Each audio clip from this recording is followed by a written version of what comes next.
the next point I want to make is plastic food packaging. Now, you see a lot of like cucumbers and things like that. They're just wrapped in plastic and they don't need to be. So one thing that we've done is actually grown our own veg like this. We grow courgettes at like our allotment. And it doesn't even need to be an allotment. It can just be like a back garden. It can even be like pot plants in your house to grow your own veg. As long as you're not using that extra plastic. It's a lot of plastic annually. And I was watching a programme the other night called War on Plastic. And in that, they were talking about the widely recycled labels on packaging. And it says widely recycled, but to meet that criteria for that, your product has to be collected for recycling 70% of the time. So it could be that 0% of all those things are recycled, and they're just collected, but they can still put recycled on their packaging. So you just feel like you're being conned by the big groups, and they're just taking the easy way out. I think they need to face the plastic problem head on and do something more about it. And another thing about reusing is I actually reused a lunchbox from when I was like 6 years old to store tennis balls to play with on the beach every time we come down to Cornwall. And it's just things like that. You can just reuse things like that.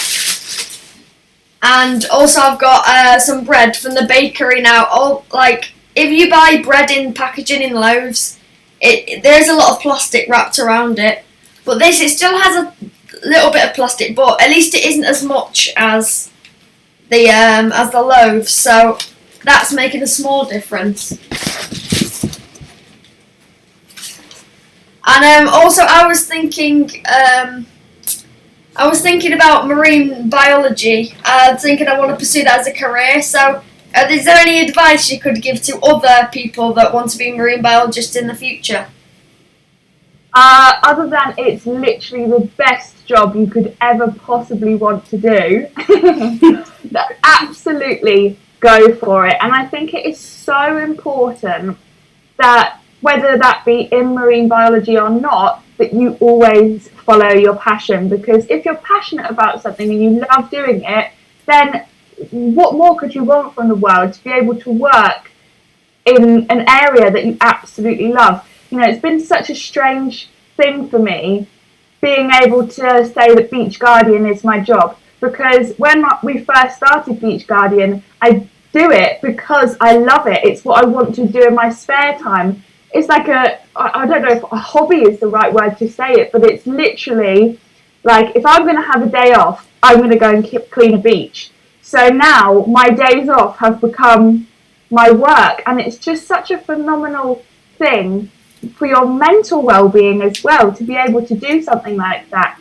So advice would just be to absolutely go for it, give it your all, and I would say always say yes to absolutely every opportunity that comes your way, because the best piece of advice somebody gave me is that you never know who is sat in the audience. You never know who is watching. Someone might ask you to go and do a presentation somewhere if you're working in outreach and conservation and that kind of thing.